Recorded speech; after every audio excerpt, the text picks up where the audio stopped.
يا عرب ربي، أنا ما أنا شفير، أنا أقسم بالله في الخاص وفي التعاليق اتكلم القضية فتنة ناس سووها، واللي راسلك يجيب لك كلام واللي يجيب لك كلام. يا أخي أنا ما أنا شفير، ما راح أطلع ولا أنزل حتى لو تكلم. ثاني شيء أنا بالنسبة لي ما تكلمت، أنا قلت لازم. أصلا الشعب العماني معروف، أنا والله العظيم أقسم بالله إن في واحد من الأهل سألته، قلت له يا أخي كيف معاملة العمانيين؟ قال ورب الكعبة والله العظيم إنه كلمني بالحرف الواحد.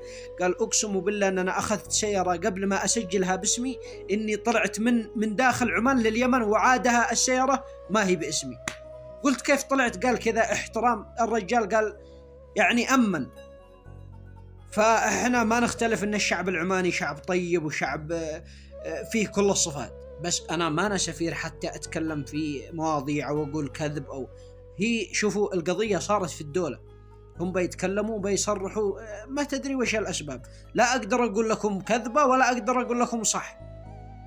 فأنا ما أنا سفير، الله يحفظكم اليمنيين، والله ما أنا سفير ولا لي أي أخبار. أنا حتى كلامي هذا لا يطلع ولا ينزل. وسلامي لليمن والشعب العماني.